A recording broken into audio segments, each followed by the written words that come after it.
The moment I walked into our office that Friday afternoon, I knew something was wrong. The air felt different, heavy with secrets and expensive perfume I didn't wear. David sat behind his desk, looking annoyingly pleased with himself, while Andrea Porter perched on the edge like she belonged there.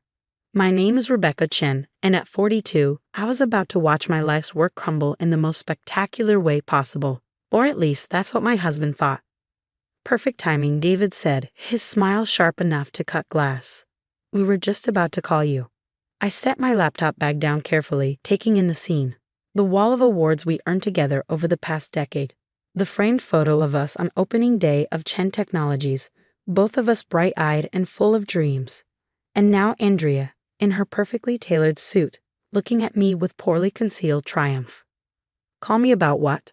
I asked, though I already knew. The signs had been there for months. Hushed phone calls, late-night meetings, documents hastily minimized when I entered the room. I'd just been waiting to see how it would play out.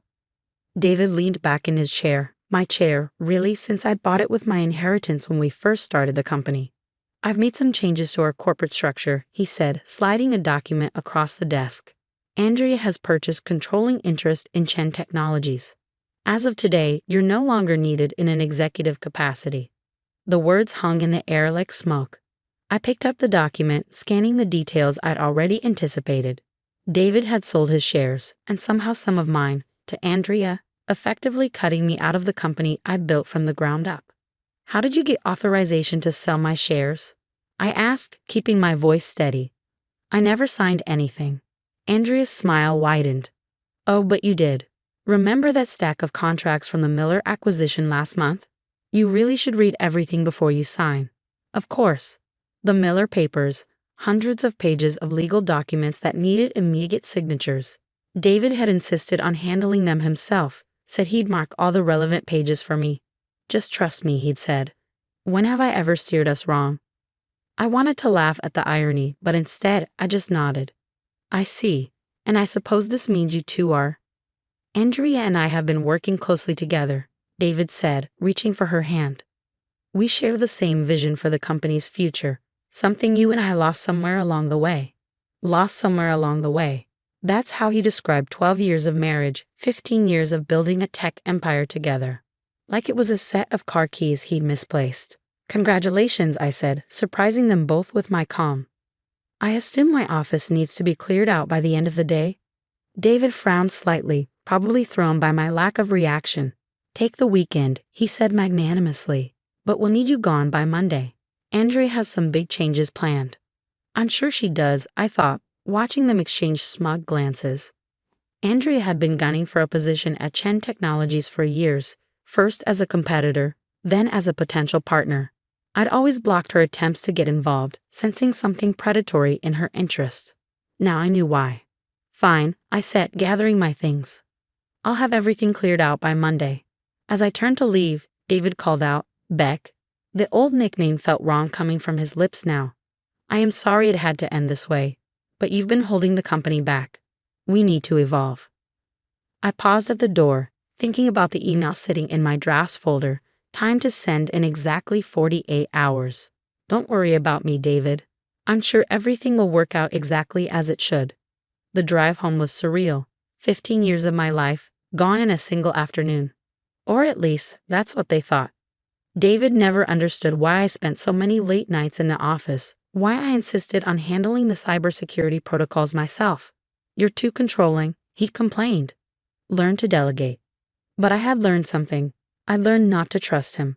The signs had been there for months. Mysterious meetings, unexplained expenses, files moved between servers in the middle of the night. I tracked it all, documented everything, waiting to see where it would lead. When I pulled into our driveway, my driveway since I bought the house before we married, my phone buzzed with a text from my sister, Marie. Just saw David and Andrea at Cafe Luna, looking pretty cozy. Want me to key his car? I smiled, typing back, not necessary. Just stick to the plan. Marie was the only one who knew what was coming. As the head of cybersecurity for a major bank, she'd helped me set out the digital trail that would protect me when everything went down. Inside the house, I went straight to my home office and booted up my personal laptop. The one David didn't know about. The email was still there in my drafts, scheduled to send Sunday afternoon to every member of our board of directors, major shareholders, and key clients. The subject line was simple: evidence of fraud at Chen Technologies. Attached were hundreds of documents showing how David had been cooking the books for years, inflating profits and hiding losses. He thought he was clever, creating fake projects to funnel money through. But I'd been tracking every transaction, every forged signature, every penny that disappeared into accounts that didn't exist. And now he'd brought Andrea into it. Poor, ambitious Andrea, who thought she was buying into a successful tech company, not realizing she was really purchasing a share in what would soon be the biggest corporate fraud scandal in the state. My phone buzzed again. A message from Marcus Wong, our head of development. Just heard the news. Tell me you have a plan. Already in motion, I replied. Keep your head down until Monday. Marcus had been with us from the beginning, one of the few who knew that most of our breakthrough innovations had come from my work, not David's. He'd watched as David took credit for my ideas, claiming the spotlight while I worked behind the scenes.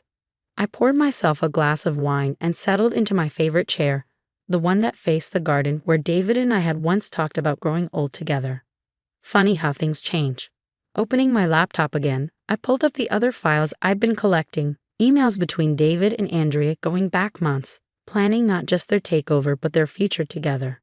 The pictures my private investigator had taken of their secret meetings. The evidence of insider trading I'd discovered when I started digging deeper into their relationship. By Monday, everyone would know the truth. The board would have no choice but to act, and Andrea's purchase of company shares would be worthless. The scandal would probably sink her own company too.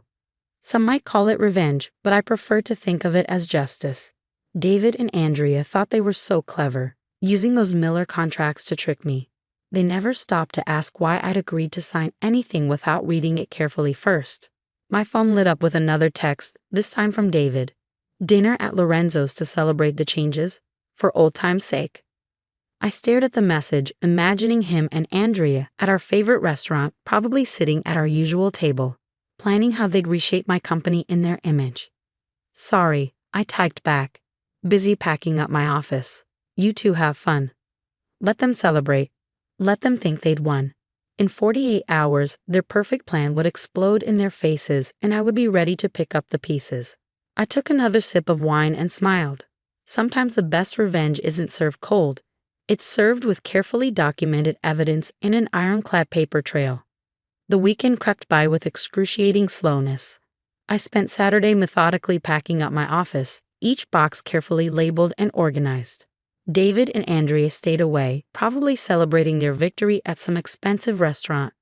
My phone buzzed constantly with messages from concerned employees who'd heard rumors about the change in leadership. I responded to each one the same way. Wait until Monday. Everything will make sense then. By Sunday morning, my home office had become a command center. 3 laptops tracked different aspects of Chen Technologies' systems, security protocols I'd put in place years ago that David had never bothered to understand. Marie sat beside me, her fingers flying over her keyboard as she monitored network activity. They're trying to access the secure servers, she reported, frowning at her screen. Look at these login attempts. I leaned over to look. David's credentials, attempting to breach areas of our system he'd never shown interest in before. He's looking for anything that might incriminate him, I said. Andrea must be getting nervous. Too late, Marie smirked. Everything important is already backed up and timestamped. They can delete whatever they want now. We have copies of everything. At precisely 2 p.m., my phone rang. The caller ID showed Marcus Wong's number. Rebecca, he said without preamble, David just called an emergency board meeting for tomorrow morning. Says he wants to discuss exciting new directions for the company. I checked the time. My email was scheduled to send at 3 p.m., exactly 1 hour from now. Let me guess, 8 a.m. meeting.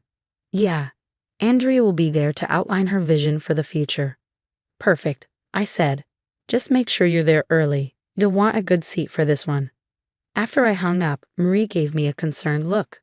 Are you sure about this timing? Once that email goes out, it has to be today, I said firmly. They're planning to announce structural changes tomorrow that would make it harder to prove the fraud. And anyway, I glanced at my phone, which showed a text from David. having dinner with the board tonight, sharing our exciting news. They're all going to be together when it hits. I want to see their faces when everything falls apart. Right on cue, my phone lit up with another message, this one from an unknown number. I recognize the area code though, New York. Mrs. Chen, this is Agent Sarah Martinez with the SEC. We received some concerning information about Chen Technologies. Are you available to talk? I smiled. The anonymous tip I'd sent to the Securities and Exchange Commission last week had done its job. Of course, Agent Martinez. I've been expecting your call. Marie watched as I spoke with the agent, explaining how I discovered the financial irregularities, how I documented everything meticulously. I directed her to the secure server where I'd uploaded copies of all the evidence. This is quite extensive, Agent Martinez said, sounding impressed. How long have you been gathering this information? Since I first suspected something was wrong, I replied. About 6 months ago. The sale of shares to Andrea Porter was just the final piece. After I hung up, Marie checked her watch. 30 minutes until the email goes out. Last chance to change your mind. I shook my head, thinking about all the nights I'd spent building this company while David took the credit. All the innovations he claimed as his own. All the times he dismissed my concerns about Andrea's interest in our technology. No going back now. At 2:45, my phone started buzzing with notifications. David had posted pictures on social media. Him and Andrea had an expensive restaurant with several board members, all raising glasses to new beginnings. Then, at exactly 3 p.m., everything changed. First came the email notifications, hundreds of them, as my message went out to every key player in the company ecosystem. Then the phone calls started. Board members, shareholders, clients, all demanding answers about the evidence I provided. Holy shit, Marie whispered, watching as the chaos unfolded on her monitors. They're all accessing the files at once. The server logs are going crazy. My phone rang. David. I let it go to voicemail. Then Andrea. Ignored. Then our chief financial officer, who had to be realizing that his signature was on many of the fraudulent documents.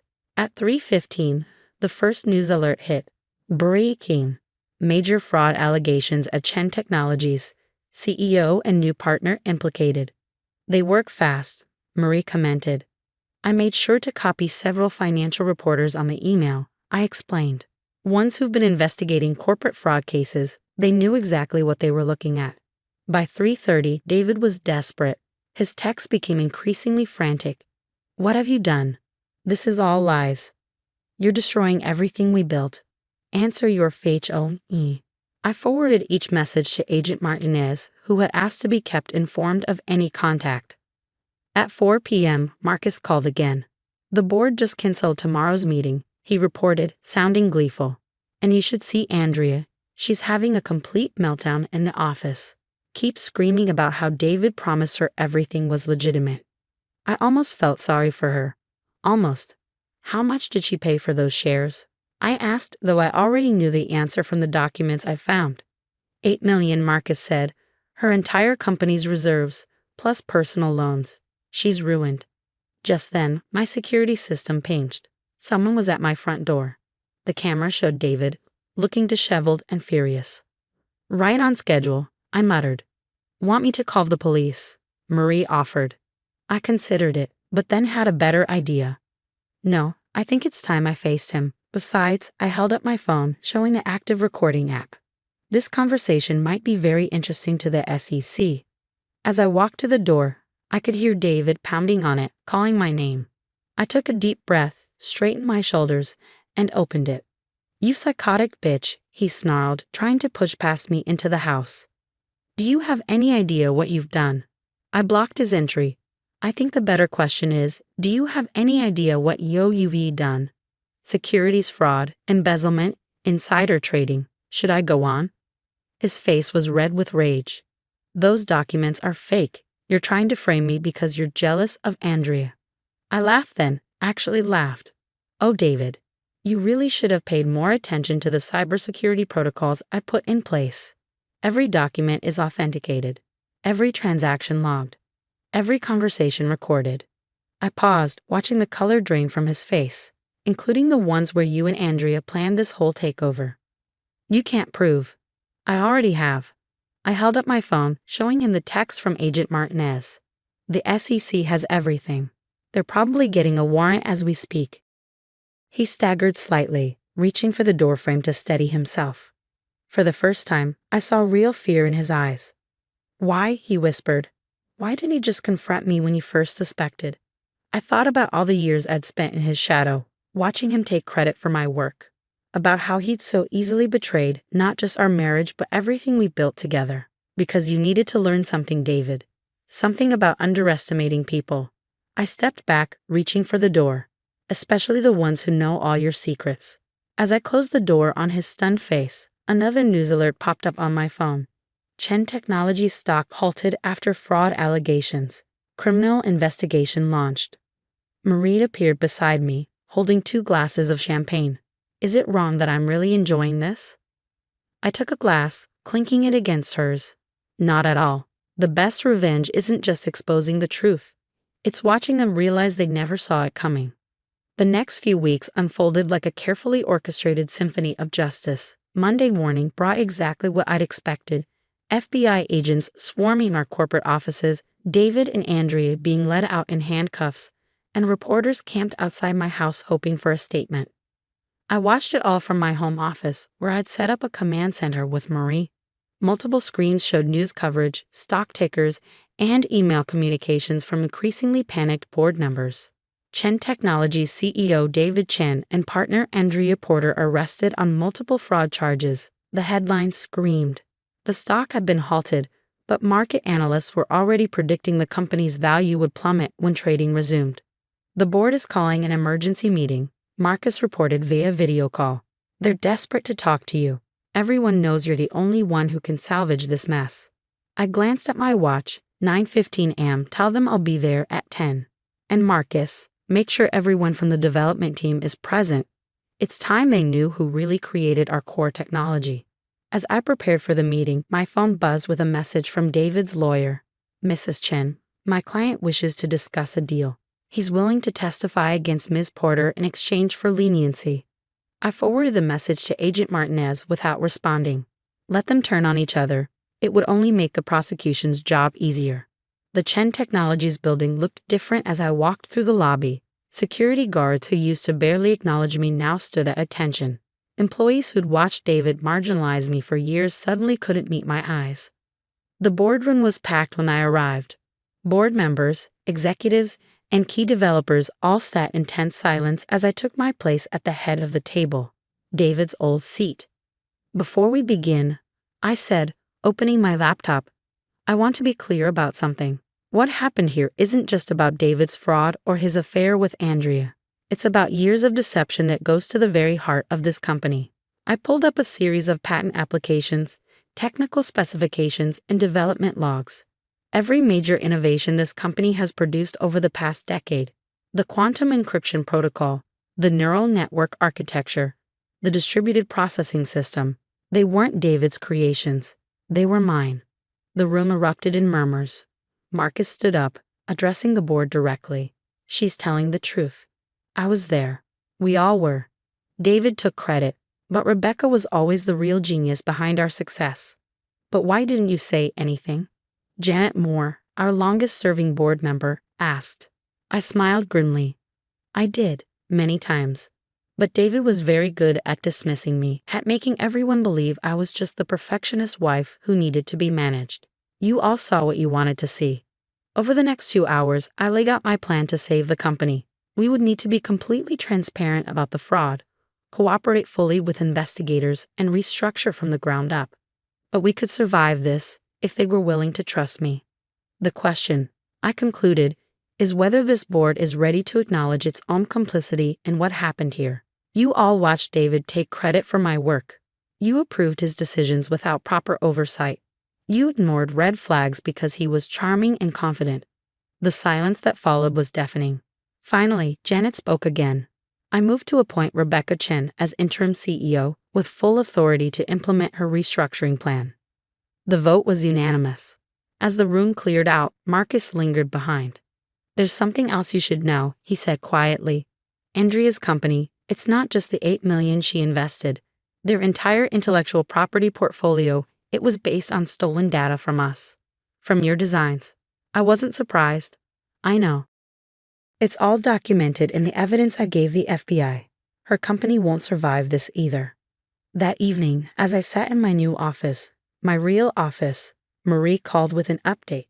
David's talking. He's thrown Andrea completely under the bus, claiming she masterminded everything. And guess what? She's doing the same to him. I thought about them both, sitting in separate jail cells, betraying each other just as easily as they betrayed me. How fitting. The next few months were intense. Rebuilding a company while cooperating with a federal investigation isn't easy. But I had something now that I'd never had before. Complete control over my own creation. The technology I developed, finally acknowledged as mine, proved even more valuable than anyone had realized. Without David's manipulation and fraud obscuring the true financial picture, Chen Technologies was actually in a stronger position than ever. 1 year after that fateful Friday afternoon, I stood in front of our employees, announcing our most successful quarter ever. Our stock had not only recovered but reached new highs. We'd won back every client we'd lost during the scandal, plus dozens more who appreciated our new commitment to transparency and innovation. David and Andrea both took plea deals, testifying against each other and several other conspirators. They would serve significant prison time, and their assets, including Andrea's worthless company shares, were seized. As I wrapped up the company meeting, my phone buzzed with a news alert. Former tech CEO David Chen sentenced to 15 years for fraud. I closed the alert without reading further. David's story didn't matter anymore. I was writing my own. Later that night, as I sat in my garden with a glass of wine, Marie joined me with a small package. "What's this?" I asked as she handed it to me. "Open it." Inside was a framed copy of the first patent I ever filed, now correctly listing me as the sole inventor. Below was a handwritten note from Janet Moore. "Thank you for showing us what real leadership looks like." I traced my name on the patent, remembering the young woman would let her husband take credit for her genius because she thought that's what a good wife did. "You know what's funny?" I said to Marie. "David always told me I was too cautious, too detail-oriented. He said I needed to learn to let go." She laughed, and instead, those same qualities brought him down. My phone buzzed. Another message from Agent Martinez. "Thought you'd want to know. Andrea Porter is volunteering to testify in 3 other corporate fraud cases. Apparently, this wasn't her first attempt at this kind of takeover." I set the phone down, looking up at the stars. David and Andrea had thought they were so clever, using those Miller contracts to steal my shares. They never realized they were actually signing their own confessions in documents I carefully prepared and quietly slipped into the stack. Sometimes the best revenge isn't just exposing the truth, it's making them expose themselves. "To new beginnings," Marie said, raising her glass. I clinked mine against hers, thinking about all the women who'd been silenced, overlooked, or pushed aside by men like David. "To owning our power," I corrected, "and never letting anyone steal it again."